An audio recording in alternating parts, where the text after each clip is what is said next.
coordenadas rectangulares, ¿verdad? Un vector en coordenadas rectangulares, cuando a mí me dan la componente X y la componente Y de un vector, yo digo que lo que me dieron fue el vector en coordenadas rectangulares, ¿verdad? Y lo escribo de esta manera, como escribo, ¿verdad? Que es la manera como que más conocemos de escribir vectores, que escribirlo en sus coordenadas rectangulares. Ahora bien, que yo escriba un vector en coordenadas rectangulares o en coordenadas polares no significa que sean cosas diferentes. Les decía yo, ¿verdad? El último día de clase, les decía que si yo conozco un vector en coordenadas polares, pues podría pasarlo a coordenadas rectangulares. Viceversa, ¿verdad? Si yo conozco un vector en coordenadas rectangulares, puedo pasarlo a coordenadas polares, porque estamos refiriéndonos al mismo objeto, que es un vector. Entonces, eso es lo que hacíamos, ¿verdad? El último día dejábamos así un poco representado, ¿verdad? Decíamos nosotros, convertir, siempre estas cosas son en 2 dimensiones, ¿verdad? O sea, no estoy trabajando con vectores en 3 dimensiones, solo con cosas en 2 dimensiones. Entonces, convertir un vector primero de coordenadas polares a coordenadas cartesianas y segundo de coordenadas cartesianas a coordenadas polares. Fíjense una cosa, yo les decía, ¿verdad? El último día que repasaran un poco lo que es trigonometría, ¿verdad? O sea, si yo conozco ¿verdad? O sea, si yo tengo un triángulo rectángulo, ¿verdad? Un triángulo rectángulo es un triángulo que uno de sus ángulos es un ángulo recto. Entonces, si yo conozco, ¿verdad? Uno de los ángulos, que no sea el ángulo recto, obviamente, pues le voy a llamar lado adyacente, ¿verdad? O cateto adyacente a el lado del triángulo que está pegadito con el ángulo, le voy a llamar lado opuesto, ¿verdad? Al lado del triángulo que es, pues, opuesto, como su nombre lo dice, al ángulo teta. Y le voy a llamar hipotenusa, ¿verdad? Al lado más extenso, ¿verdad? Hipotenusa. Entonces, las funciones trigonométricas que conozco yo, ¿verdad? Que conocemos todos aquí, seno, coseno, tangente, se define, el seno sería lado opuesto sobre hipotenusa, ¿verdad? El coseno sería lado adyacente, ¿verdad?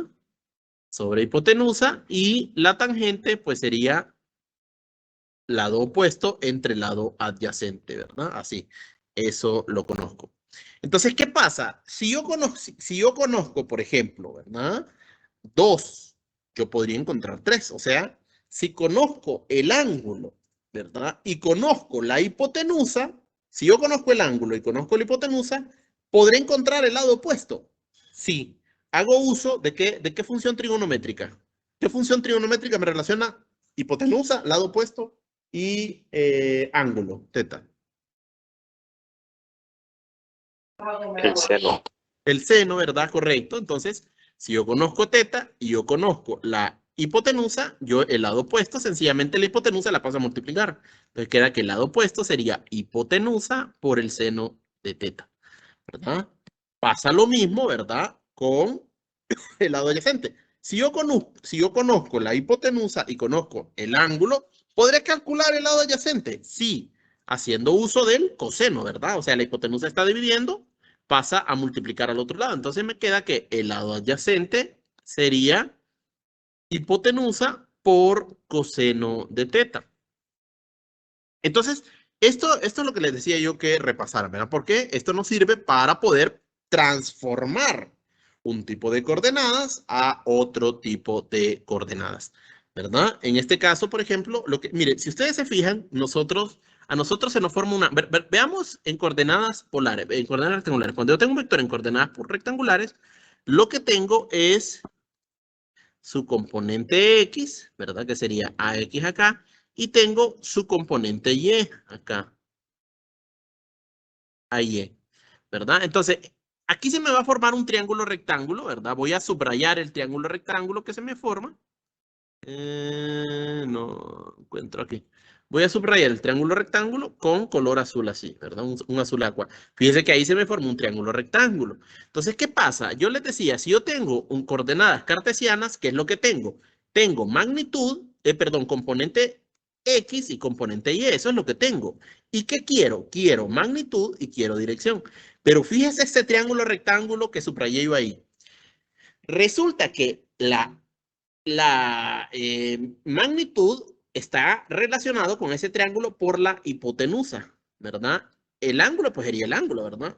Y la componente X sería el lado adyacente. Y la componente y, que sería este lado, es este mismo lado, sería el lado opuesto, ¿verdad? De ese triángulo. Entonces, la componente x está relacionado con el lado adyacente y la componente y está relacionado con el lado opuesto, ¿verdad? Ahí está, ¿verdad? Entonces, ¿qué pasa? Vamos a ver aquí. Vamos a ver aquí. Entonces, si yo lo tengo en cartesianas, tengo el lado adyacente y tengo el lado opuesto. O sea, tengo los dos catetos. ¿Cómo podría encontrar la hipotenusa? Si yo tengo los dos catetos de un triángulo rectángulo, ¿cómo conozco la hipotenusa? Que sería aquí esta distancia. Por el teorema de Pitágoras. Por el teorema de Pitágoras. Muy bien, ¿verdad? Sería la componente x al cuadrado más la componente y al cuadrado. Excelente. Entonces, mire, ya sabemos nosotros encontrar, sabemos encontrar la magnitud teniendo componente x y componente y. Ajá. Pero como ahora, entonces ya sé cómo obtener la magnitud. Entonces, ahora, ¿cómo encuentro la dirección? Fíjese una cosa. Volvamos otra vez al triángulo rectángulo ahí que yo subrayé. Entonces, recuerde que yo lo que tengo es el lado, la componente x, que sería el lado adyacente, la componente y, que sería el lado opuesto. Entonces, y conozco, ¿cómo se llama? Y quiero obtener el ángulo. Entonces, si yo conozco el lado adyacente y el lado opuesto, ¿qué función me relaciona el lado opuesto con el lado adyacente con el ángulo? Tangente. La tangente. Muy bien, ¿verdad? Recordemos que la tangente del ángulo θ sería lado opuesto entre el lado adyacente. En este caso, lado opuesto es la componente y. Y el lado adyacente sería la componente x. Entonces, mire, de aquí podemos despejar θ. Entonces, θ sería la tangente inversa, ¿verdad? De AY sobre AX. Y aquí está, mira, ahora ya sabemos cómo calcular la dirección conociendo las componentes x y y. O sea, estas son las transformaciones de coordenadas cartesianas a coordenadas polares, ¿verdad? Muy bien, vamos a hacer otra vez uso de trigonometría para calcular el proceso inverso. De polares a rectangulares. Muy bien, ahora, como está en polares, lo que yo tengo es, voy a volver a subrayar el triángulo rectángulo que se me formó. Mire, se me formó este triángulo rectángulo. Lo voy a volver a subrayar. Entonces ahí, como yo tengo la magnitud, recuerden que la magnitud está relacionada ¿con qué? Con la hipotenusa. Es la hipotenusa de ese triángulo rectángulo que subrayé yo ahí. Θ pues sería el ángulo, ¿verdad? Entonces, si yo tengo la hipotenusa y tengo un lado, recuerden, lo que yo quiero son la componente x y la componente y. Pero la componente x está relacionada con el lado adyacente. Y la componente y, aquí, ¿verdad? A y está relacionado con el lado opuesto.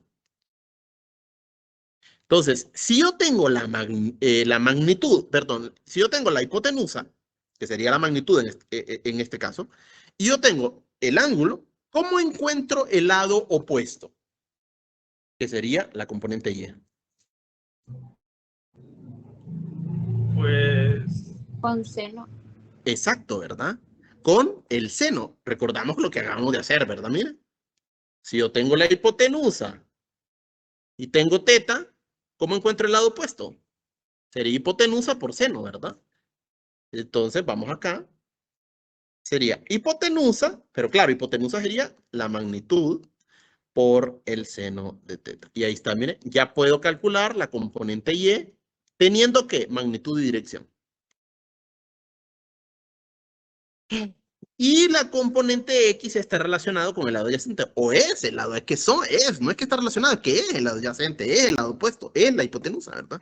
Entonces, ¿cómo encuentro a x? A x sería el lado adyacente. Entonces, ¿cómo encuentro el lado adyacente teniendo hipotenusa y teniendo ángulo? En triángulo rectángulo. Con el coseno. Ahora sí, ¿verdad? Sería la magnitud con el coseno de θ. No, miren, no quiero que memoricen estas cosas, ¿verdad? Estas cosas se aprenden a usar, no es que se memorizan. Porque habrá de caso en caso. Por ejemplo, hay casos que el ángulo que le dan es este, ¿eh? Entonces, las funciones se invierten, ¿verdad? El seno se transforma en coseno y el coseno en seno. Entonces, no quiero que memoricen estas fórmulas. Bueno, pueden memorizar esta, ¿verdad? Pero estas dos tienen un poquito ahí de vuelta, porque a veces este ángulo teta que me da no es ese. Por ejemplo, vaya, por ejemplo, a veces tengo un vector aquí, llamémosle B, entonces lo que me da es este ángulo teta. Entonces yo digo, ay, ¿qué triángulo rectángulo se me forma? Ah, ya sé, se me forma este triángulo rectángulo. Entonces, lo que tengo que visualizar yo es el triángulo rectángulo que se me forma, ¿verdad? Para poder descomponer, ¿verdad? O pasar de componentes cartesianas a componentes rectangulares, sin necesidad de estar memorizando estas cosas, ¿verdad? Sino que solamente entendiendo la trigonometría, ¿verdad? Ahí está. Muy bien. Ahí está. Entonces, ahí tenemos cómo convertir de coordenadas polares a rectangulares y viceversa. ¿Ah? Bueno, vamos a ver. Fíjense una cosa. Vamos a ver ahora nosotros, o vamos a recordar, ¿verdad? Lo que es la suma de vectores, ¿verdad? Suma de vectores.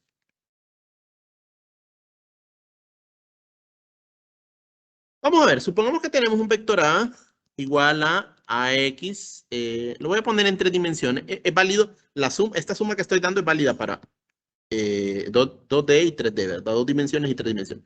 Lo voy a poner en 3 dimensiones, sería componente X unitario, más la componente Y en dirección Y, más la componente Z en dirección Z, y demos otro vector B en componente, B, la componente X en B, X unitario, más la componente Y de B, Y unitario, más la componente Z de B, Z unitario, ¿verdad? Entonces, si yo tengo dos vectores, pues 2 o 3 o 4, ¿verdad? Solo obviamente lo voy a poner para 2, pero es válido para sumar cualquier cantidad de vectores. Entonces, A más B se encuentra de la siguiente manera. Sería la suma de las componentes X de ambos, AX más BX. Todo eso va a ir en la dirección X. Más la suma de las componentes Y sería AY más BY. Todo eso va a ir en dirección Y. Más la suma de las componentes Z, ¿verdad? Sería AZ más BZ en dirección Z. Ahí está. Miren, entonces es muy sencillo sumar vectores, ¿verdad? Solo es sumar las componentes correspondientes y eso va a ir a la componente correspondiente en la suma, ¿verdad? Entonces, solamente por una pregunta.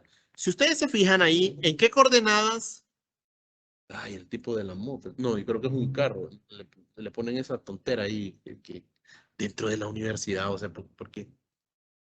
Que se vaya allá, a donde hacen bulla ahí. Vamos a ver. Una pregunta, ¿en qué coordenadas escribí yo A y B acá? ¿En qué tipo de coordenadas las escribí? Se refiere a la dimensión. No, la dimensión es 3, en este caso es 3, ¿verdad? Porque es X, Y, Z. Sí, Cartesiana, No es vectorial. cartesianas o rectangulares, muy bien, ¿verdad? Exacto, entonces si ustedes se fijan, si ustedes se fijan, ajá, y la suma, ¿en qué coordenadas me dio la suma de esos dos vectores? Que yo ya los puse en coordenadas cartesianas o rectangulares. en el primer rectángulo. En coordenadas rectangulares también, ¿verdad? En coordenadas cartesianas o rectangulares también, o sea, componente X, Y y Z. Lo que significa que para sumar vectores, ¿verdad? Estos deben estar en coordenadas cartesianas. O sea, aquí vamos a poner esto, ¿verdad? Para sumar vectores. Estos deben estar en cartesianas o rectangulares, ¿verdad? Estos deben estar cartesianas. Y el resultado también me dará en cartesianas. Y la suma también me dará en cartesianas. Lick, o sea que si nos dan, o sea, si nos ponen a hacer una suma y están en coordenadas polares, tendríamos que hacer la conversión a coordenadas rectangulares.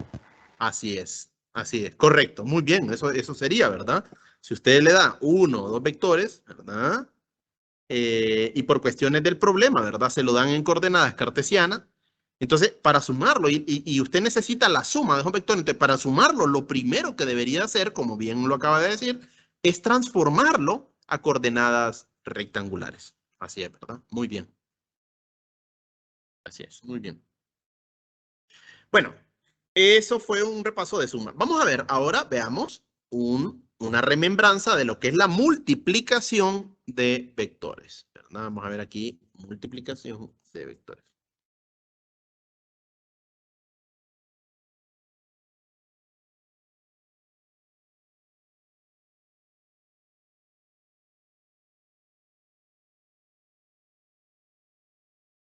Vamos a ver, fíjense una cosa.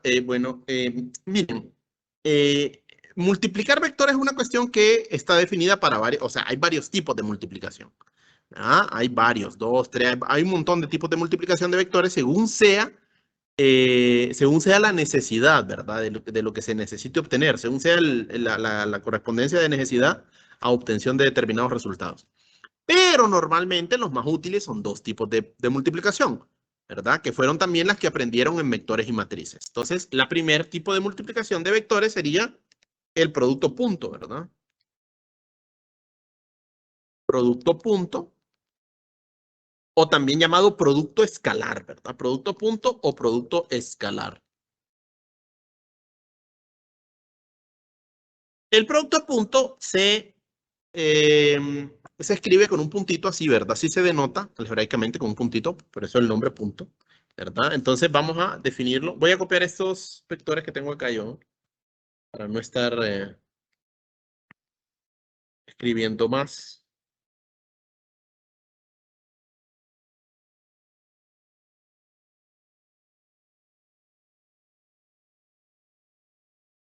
Vamos a ver. Si yo tengo dos vectores, ¿verdad? Si yo tengo dos vectores, ojo, que estos vectores están en 3 dimensiones, ¿verdad? Pero también es válido para 2 dimensiones, en 3 dimensiones o 2 dimensiones, 3D o 2D. Es válido, ¿verdad? O sea, podríamos deshacernos de la coordenada Z e igual la definición que voy a dar es válida también. Entonces, vamos a definir A, producto punto B, como, ¿verdad? La multiplicación de las componentes X, ¿verdad? Sería AX multiplicada por BX, más la multiplicación de las componentes Y, sería AY por BY, más la multiplicación de las componentes Z, sería AZ por BZ. Ahí está, mire. Entonces, también es sencillo. O sea, si yo tengo dos vectores en coordenadas rectangulares, pues es relativamente sencillo encontrar el producto punto. Una cosa importante, esto es un escalar, ¿verdad? Esto no es un vector. O sea, el resultado de hacer producto punto, dos vectores, es un escalar. Entonces, el resultado no es un vector, sino que es un escalar, ¿verdad? El resultado es un escalar. Muy bien. Por eso de ahí el nombre, ¿verdad? Producto escalar. Fíjense una cosa que vamos a hacer otra posible manera de encontrar el producto punto, ¿verdad? Esta forma es cuando dos vectores, digamos, están en coordenadas rectangulares. O sea, dos vectores rectangulares, solo es aplicar esa ecuación que está ahí, esa fórmula, y usted encuentra el producto punto. Pero también, para dar una interpretación geométrica, ¿verdad? Del producto punto, también veamos aquí, vamos a ver, supongamos que tengo el vector A por acá.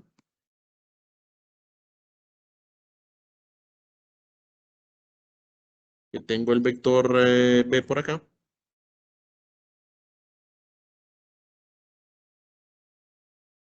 ¿Sí? Entonces sería el vector A. ¿No? Vector A, este sería el vector B.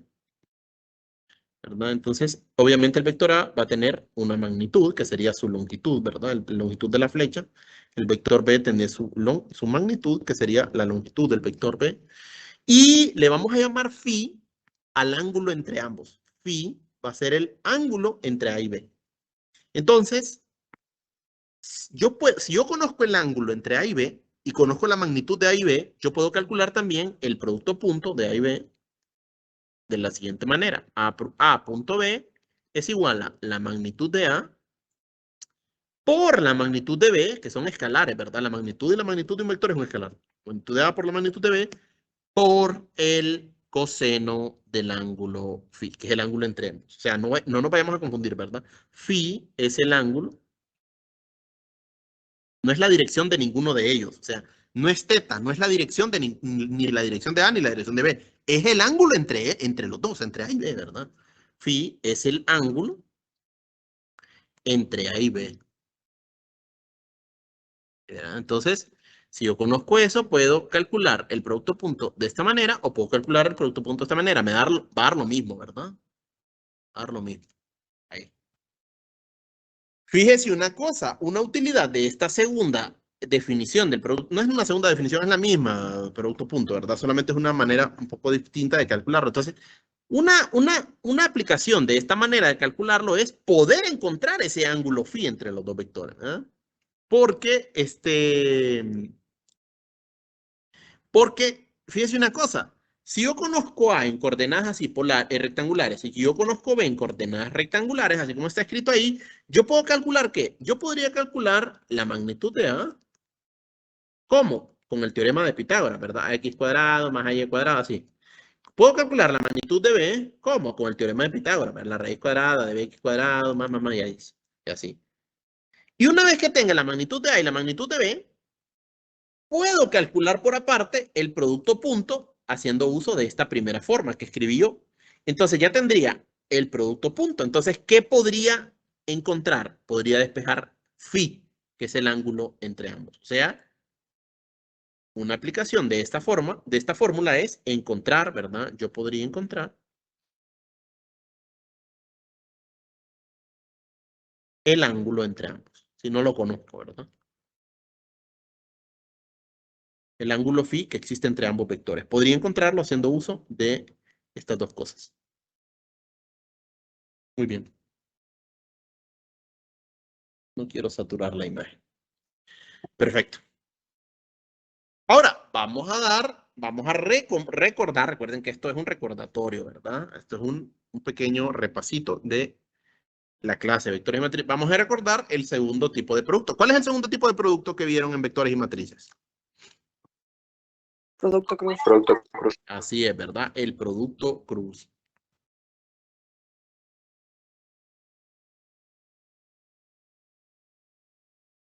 El producto cruz se representa por una cruz, ¿verdad? O sea, si yo tengo, otra vez voy a copiar esto aquí.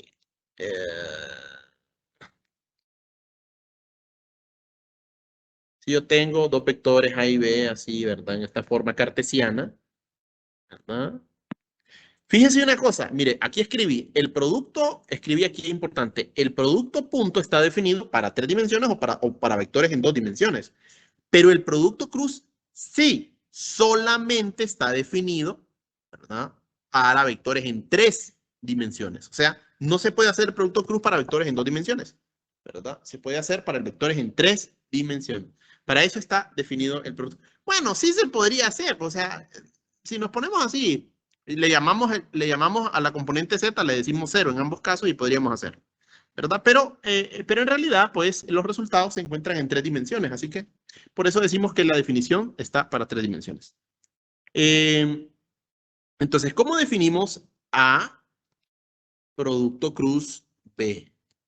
Recordamos, ¿verdad? Recordamos cómo podemos calcular eso. Luego hacíamos como que si calculáramos el determinante de una matriz. ¿Y qué matriz es? Es la matriz que se forma con la primera fila, la dirección X, la dirección Y y la dirección Z, que son las direcciones dimensionales.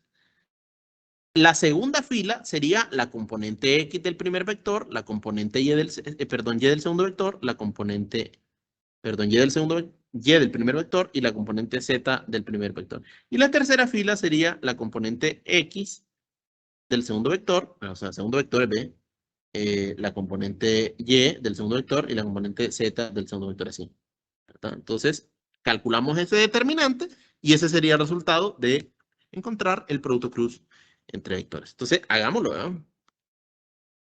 Recordemos hacer determinantes de matrices de 3×3, ¿verdad? Hagámosla por la manera más fácil, que sería por la matriz, por el determinante de la menor, ¿verdad? Entonces, componente X. Tachamos la primera fila y la primera columna y multiplicamos cruzado la menor 1, 1. Entonces sería AY por BZ menos BY por AZ.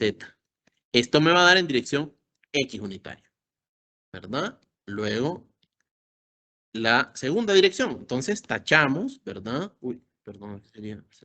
Tachamos la segunda columna, la primera fila, ¿verdad? Entonces sería, y multiplicamos cruzado, la menor que me quedó. Entonces sería BX por AZ menos AX por BZ. Eso en dirección Y unitaria, ¿verdad? Aquí más y por último la dirección Z unitario, tachamos la tercera columna, la primera fila, entonces hacemos otra vez el determinante de la menor 1, 3, ¿verdad? Que sería la multiplicación cruzada de los elementos de la matriz menor que me quedaron, que sería AX por BY menos BX por ahí, en dirección Z. Entonces, miren, ahora le quito esto. Ahí está. Entonces, mire, esta es la manera de calcular el producto cruz de dos vectores A y B. Si ustedes fijan, está definido para 3 dimensiones, ¿verdad? Está definido para 3 dimensiones. O sea, yo multiplico un vector, perdón, dos vectores en 3 dimensiones y el producto cruz es otro vector en 3 dimensiones, ¿verdad? O sea que aquí el resultado del producto cruz es otro vector. Es otro vector.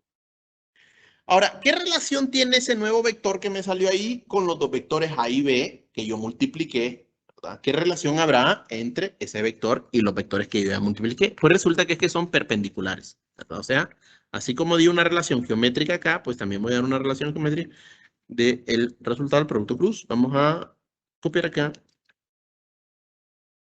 Copiar. Vamos a pegar. Borrar aquí. Borrar aquí. Entonces, si tengo un vector A y B, y yo multiplico producto cruz A y B, el resultado es otro vector, ¿verdad? Pero resulta que ese vector es perpendicular tanto a A como a B. Miren, ese vector es perpendicular, aquí lo voy a poner, ¿verdad? A cruz B es perpendicular tanto a A como a B. O sea que el nuevo vector, vamos a ponerlo en color ahí, no sé, en color moradito,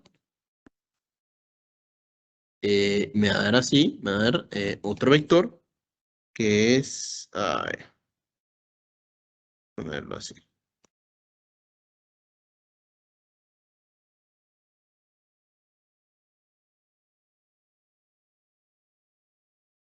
Ahí. Me va a dar otro vector, o sea, esto sería A cruz B.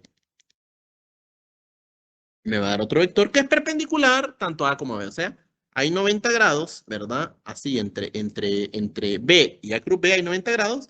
Y también hay 90 grados entre A cruz B y A. Sí, ¿verdad? Aquí habrán 90 grados también. ¿No? O sea, A cruz B es perpendicular tanto a A como a B. ¿No? O sea, que es perpendicular al plano que genera A y B. Porque A y B generan un plano, ¿verdad? Recuerden en vectores y matrices que dos vectores generan un plano. Bueno, dos vectores que no son colineales, ¿verdad? Obviamente, dos vectores que no son colineales generan un plano. Pues resulta que si yo hago el producto cruz de esos dos vectores que no son colineales, el resultado es un vector perpendicular al plano que genera A y B. ¿Ah? Eso para dar como una interpretación geométrica de lo que está sucediendo, ¿verdad? Sí, muy bien. Bueno, si no tienen alguna pregunta, no sé, ¿verdad? Bueno, ese fue un repaso de vectores, ¿verdad? Es el repaso más grande que se da en el capítulo 1. Recuerden que esto no viene evaluado, ¿verdad? En ninguna prueba. Solamente es importante para poder luego operar cosas que se vean después, ¿verdad? Cositas que se vean, alguna cosita que se vea después. Entonces, ahora sí, vamos a comenzar propiamente con el contenido que sí viene evaluado en el texto que viene del capítulo número 2 en adelante. Entonces, vamos a comenzar con el capítulo número 2. Vamos a poner aquí.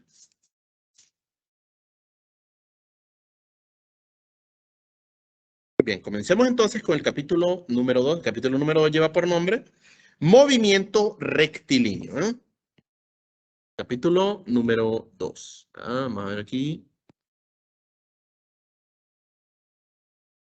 Capítulo 2, que sería movimiento rectilíneo.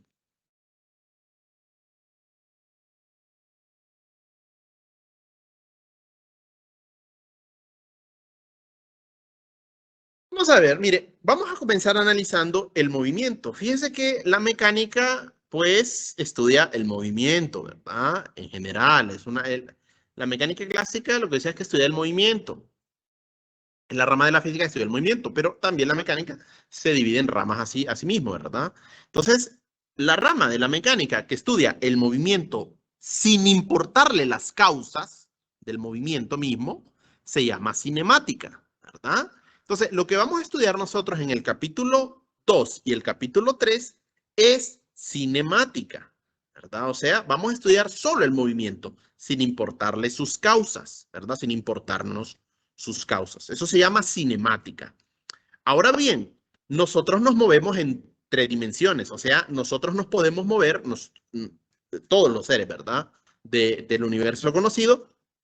Bueno, vamos a decir nosotros, porque luego hay cosas ahí bien extrañas en el universo, ¿verdad? Que pertenecen al mundo de la física moderna, y esto es física clásica, ¿verdad? Física newtoniana, física vieja, de hace 300 y 400 años. Entonces, pero vamos a decir que nosotros somos seres tridimensionales y nos movemos en 3 dimensiones, ¿verdad? O sea, nadie puede negar que uno se puede mover de adelante para atrás, de un lado para otro y de arriba hacia abajo, ¿verdad? Usted puede subir al 3er piso del edificio de uno, irse a la última aula y luego entrar hacia la derecha. Entonces está moviendo en 3 dimensiones. Lo mismo pasa con todos nosotros, ¿verdad? Nos movemos en 3 dimensiones.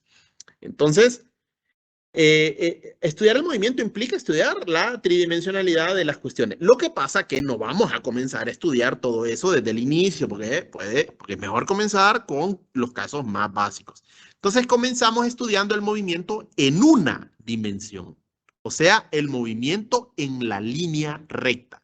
¿Por qué? Porque las cosas se mueven en línea recta, naturalmente. No, las cosas se pueden mover en más de una dimensión, pero hay que comenzar con lo básico, ¿verdad? Hay que comenzar con lo básico. Si no se comienza con lo básico, pueden haber problemas. Entonces nos vamos a comenzar a mover en una dimensión. Rectilíneo significa, uy, perdón, aquí hice algo mal. Rectilíneo significa aquí movimiento en una dimensión. En una dimensión. Entonces, bueno, como es en una dimensión, pues estamos hablando de la línea recta, ¿verdad? Entonces, el movimiento que vamos a estudiar nada más va a estar sobre la línea recta. Para no perder la costumbre, ¿verdad? Como siempre lo hemos hecho desde que tenemos uso de razón, a la línea recta horizontal le llamamos eje X, ¿verdad? Le llamamos X.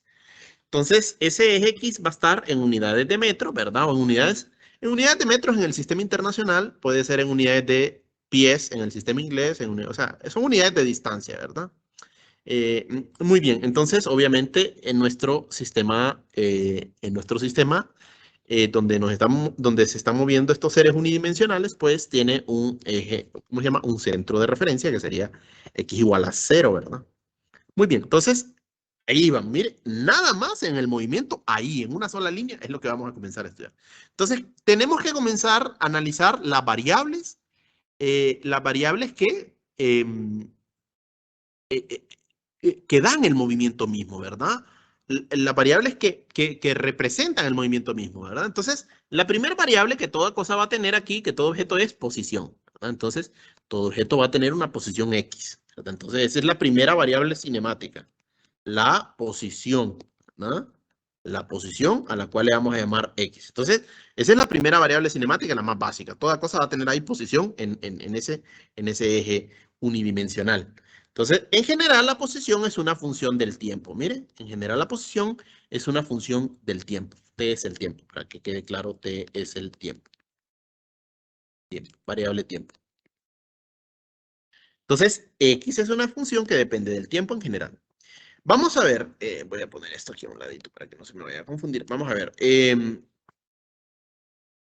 Claro, ¿verdad? Obviamente la posición va a estar en metros. Por ejemplo, una cosa puede estar posicionada en, yo qué sé, ¿verdad? 5 metros. Vamos a ver, 1, 2, 3, 4, 5. Aquí bajaría 6 metros. Si le doy unidades de 1 metro a cada uno de esos cuadritos. Entonces estarían 6 metros aquí, ¿verdad? Podríamos estar en 6 metros. Podríamos estar en menos 2 metros, por ejemplo. X igual a menos 2 metros. Miren, está menos 2 metros.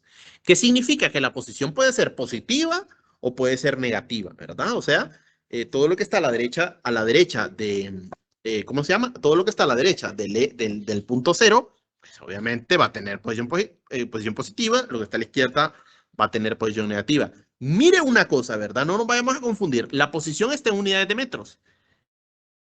Ay, pero el profesor dijo que metros eran las unidades de distancia. Y yo, como buen alumno que soy, sé que la distancia nunca es negativa. Entonces, ¿cómo es posible que los metros estén negativos? La respuesta es que la posición no es una distancia. La posición está en unidades de longitud.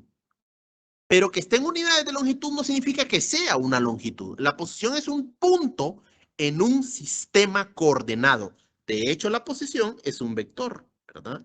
Lo que pasa es que ahorita, como estamos en una sola dimensión, no se ve claramente la naturaleza vectorial de todas estas cosas que vamos a ver. No se ve claramente, ¿verdad? Pero resulta que todas estas cosas son vectores en realidad.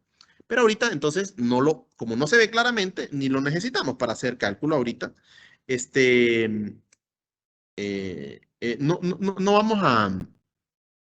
no vamos a meternos ahorita a la cuestión de llamarle posición, vector de posición. Va despuesito, ¿verdad? Despuesito lo hacemos. Entonces, la posición puede ser positiva, puede ser negativa, puede ser cero, ¿verdad? Y está en unidades de distancia, pero no es una distancia, ¿verdad? Es un puntito en un sistema coordenado. En este caso, el sistema coordenado es en una sola dimensión. Ahora bien, fíjense una cosa, la posición puede cambiar, ¿verdad? Como todos sabemos, las cosas en el universo no están estáticas, cambian de posición, ¿verdad? Entonces, para hacer el estudio del movimiento, tenemos que definir, ¿verdad? Una variable que me dé el cambio de la posición. Esa variable la vamos a llamar desplazamiento, ¿verdad? Entonces, desplazamiento, que también es un vector, ¿verdad? Pero ahorita, no vuelvo a repetir, como estamos en una sola dimensión, no se ve claramente que es un vector, pero en realidad es otro vector. Entonces le vamos a llamar desplazamiento nada más ahorita. O sea, solo lo llamamos con el apellido, sin el nombre, ¿verdad? Desplazamiento. Esa es la otra variable, ¿verdad? Que nosotros vamos a ver. Pues resulta que el desplazamiento lo vamos a definir con un triangulito y una X, ¿verdad? Este triangulito es una letra griega llamada delta mayúscula.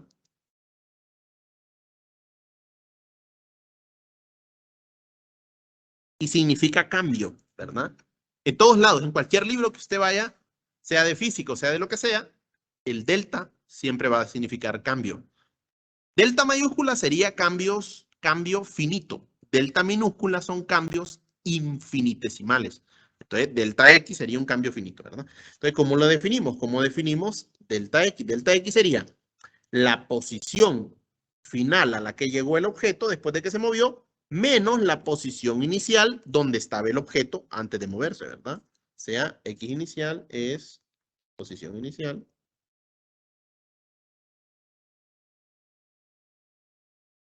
X sub F sería posición final.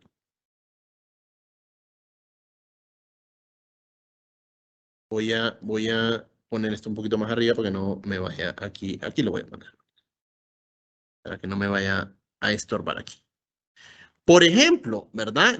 Veamos aquí en este sistema cartesiano, en este sistema unidimensional que dibujé. Por ejemplo, vaya, supongamos que el objeto al inicio estaba en X igual a 6 metros y luego se movió a X igual a menos 2 metros. Entonces, como al inicio estaba en 6 metros sería X inicial. Y luego se desplazó hacia atrás a una posición X final igual a menos 2 metros. Entonces, ¿cuánto sería el desplazamiento que pasó desde acá? Desde acá hasta este punto. ¿Cuánto sería el desplazamiento? Sería desde X inicial, 6 metros, hasta X final, menos 2 metros. Veamos aquí, mire, la definición sería X final menos X inicial. Sería X final menos X inicial. Pero X final, ¿cuánto vale? Menos 2 metros. ¿Y X inicial cuánto vale? 6 metros, mire, en este ejemplo. Entonces, ¿cuánto valdría delta X en ese ejemplo? Menos 8. Menos 8 metros. Otra vez nos encontramos con que el desplazamiento, aunque está en unidades de metros, aunque el desplazamiento esté en unidades de distancia, puede ser negativo. Porque aunque el desplazamiento esté en unidades de distancia, que son metros en el sistema internacional, no es una distancia, es un vector. Mismo la posición es un vector. Entonces, delta X puede ser positivo. Si yo me muevo hacia la derecha, delta X es positivo. Si yo me muevo hacia la izquierda, delta X es negativo. ¿Verdad? Entonces, delta X. Y si yo no me muevo en absoluto, ¿cuánto valdría delta X? 0. 0, ¿verdad? Valdría 0. Porque X inicial sería el mismo X final. Entonces, X menos X, pues 0. Ahí sería 0. Entonces, delta X también puede ser positivo, también puede ser negativo, también puede ser 0, ¿verdad? O sea, ahí hay que estar atento, ¿verdad? Aunque tengan unidades de distancia. O sea, voy a ir copiando a un ladito para que no se me vaya olvidando las unidades, ¿verdad? Así. Entonces, las unidades de la posición son metros. Cuando yo escriba algo así entre corchetes, eso significa las unidades en las que está la cantidad. O sea, esto es la cantidad física y esta sería las unidades en las que está esa cantidad, ¿verdad? No vayan a confundirse aquí. Entonces, voy a escribir aquí las unidades en las que está X son metros, ¿verdad? Y obviamente aquí yo no le voy a poner igual, porque no es que X es igual a, sino que X es equivalente a unidades de metro, ¿verdad? Esos 3 rayitos significa equivalente a. Ahora, el desplazamiento también va a tener en unidades, ¿verdad? Delta X, ¿verdad? Delta X también va a estar en unidades de metro. Ahí está. Estamos dando las unidades también, o sea, pero ojo que aún están unidades de distancia, no son distancias. Una es posición, que es un puntito en un sistema de referencia, y la otra es un cambio de puntito en un sistema de referencia, un vector de desplazamiento. Puede ser negativa o positiva, en una dimensión, ¿verdad? En una dimensión. Bueno, vamos a ver, fíjense una cosa. ¿Van entendiendo hasta aquí o están perdidos? Sí. No, sí. Sí, yo entendí. Ah, ok, vaya pues, Sí, bueno. todo claro. Oh, claro. Ah, ok, muy bien. Es importante que entiendan porque estas cuestiones luego se van sumando, y luego si uno no le entiende bien una cosita, luego no le entiende bien a otra cosita, y así, ese montón de cositas que uno no va entendiendo se van sumando, y luego uno tiene un problema enfrente que no sabe cómo afrontarlo, ¿verdad? Por eso es importante tomarse el tiempo, por eso es importante tener el tiempo. Yo les decía, ¿verdad? Les decía la semana pasada, sea sincera o sincero con usted mismo. Pregúntese, ¿será que yo tengo tiempo, mis 2 horas diarias, por lo menos mis 2 horas diarias, para dárselos a Física 100, para poder estudiar? ¿O no tengo ese tiempo? ¿No quiero darle ese tiempo o no tengo ese tiempo? Entonces, si la respuesta es no, debería cancelarla, le dije yo, ¿verdad? Entonces, pero bueno, ya hacerlo o no hacerlo, pues es una cuestión de cada quien, ¿verdad? Pero yo le daba la pauta, ¿verdad? Bueno, perfecto. Fíjense una cosa, ya tenemos 2 variables cinemáticas, ¿verdad? Que nos permiten a nosotros estudiar el movimiento particularmente en una dimensión aquí. Ahora, dos objetos pueden tener, fíjense una cosa, 2 objetos pueden tener el mismo desplazamiento, ¿verdad? O sea, vaya, un conejo puede tener el mismo desplazamiento que tiene un caracolito, ¿verdad? Un caracolito que son bien lentíos. Pero resulta que el conejo va a llegar más rápido, ¿verdad? Entonces, resulta que el desplazamiento se queda corto cuando dar solo el desplazamiento de los objetos se queda corto cuando yo estudio el movimiento de un cuerpo, ¿verdad? Entonces, tengo que dar también el tiempo en el que se dio, perdón, el tiempo en el que se dio, me atoré. No tengo ni agua aquí cerca, ¿no? Ya me la bebí. Tengo que dar el tiempo en el que se realizan los desplazamientos. Entonces necesito definir una nueva cantidad física, bueno, cinemática particularmente, a la que yo le voy a llamar velocidad media. Entonces vamos a definir otra nueva variable cinemática llamada velocidad media. Aquí, velocidad media. A la velocidad media le voy a llamar con una letra V. A ver, le voy a llamar con una letra V con una barrita encima, ¿verdad? Entonces, ¿y cómo la voy a definir? A la velocidad media la voy a definir como el desplazamiento que se realizó entre el lapso de tiempo que se realizó ese desplazamiento. Recuerden que cuando yo le antepongo la letra delta mayúscula a una variable, significa cambio, ¿verdad? O sea que delta t sería t final menos t inicial, ¿verdad? Tiempo final, no, voy a decir así, ¿verdad? Tiempo inicial. TF, tiempo final. Entonces, ¿qué significa? Delta X entre delta T. Delta X es X final menos X inicial. ¿Y delta T qué será? Pues es lo mismo, ¿verdad? Yo le antepuse la letra mayúscula delta. Sería tiempo final menos tiempo inicial. O sea, es el desplazamiento entre ¿qué? Entre el lapso de tiempo que se realizó ese desplazamiento. Porque delta T, que sería T final menos T inicial, es el lapso de tiempo, ¿verdad? Es un lapso de tiempo, ¿verdad? Delta T es un pedazo de tiempo. No, o sea, delta T no es, ¿qué delta T es? ¿Las 5 de la tarde? No, ese es un T. Decir, son las 5 de la tarde es decir un T. Pero, ¿cuánto dura la clase? La clase dura 1 hora. Ese ya es un delta T, porque es un lapso de tiempo, ¿verdad? Entonces, delta T es un lapso de tiempo. No es 1 hora, no es un tiempo específico, es un lapso de tiempo. ¿Cuánto dura la hora? Un delta T igual a 1 hora. O 45 minutos puede ser, ¿verdad? Dependiendo del tiempo. ¿A qué hora comienza? Comienza a las 7 de la noche. Esa ya es un T. O sea, no confundir un T con un delta T, ¿verdad? Un delta T es un lapso de tiempo. Y un T es 1 hora específica, ¿verdad? Muy bien. Entonces, vamos a ver acá. Vamos a ver acá. Entonces, fíjense una cosa. Veamos las unidades, ¿verdad? Así como estamos haciendo aquí las unidades. Vamos a ver, de la velocidad media. Entonces, ¿cuáles serán las unidades de la velocidad media? Fíjese una cosa. En el numerador, ¿qué unidades tiene en el numerador? Metros. Metros. Metros. Muy bien, ¿verdad? Muy bien. ¿Y en el denominador, en el sistema internacional? Segundos. Segundos. Muy bien, ¿verdad? En el sistema internacional el tiempo está en segundos. Está medido en unidades de segundo. Muy bien, entonces, la velocidad media en el sistema internacional se encuentra en metros entre segundos. A veces se le suele decir metros por segundo, ¿verdad? Pero la palabra por en realidad significa por unidad de tiempo, que no es lo mismo, o sea, no es un por de multiplicación, es por unidad de tiempo, pero se le quita la frase por unidad de ta, sino que solo dice por tiempo. Entonces dice distancia entre tiempo y dice distancia por tiempo. Pero no es distancia por tiempo, es distancia entre tiempo, ¿verdad? O, dicho de manera diferente, distancia recorrida o desplazamiento por unidad de tiempo. Y ahí sí va correctamente dicho el por, ¿verdad? Muy bien. Pero es metros entre segundos, o sea, unidad de distancia entre unidad de tiempo. ¿Qué hora es? Vamos a ver, déjame ver qué hora es. Uy, faltan 8 minutos. Bueno, nos vamos a quedar el día de hoy por acá, ¿verdad? Vamos a seguir mañana definiendo más variables cinemáticas. Hemos definido 3 variables cinemáticas: posición, desplazamiento, velocidad media.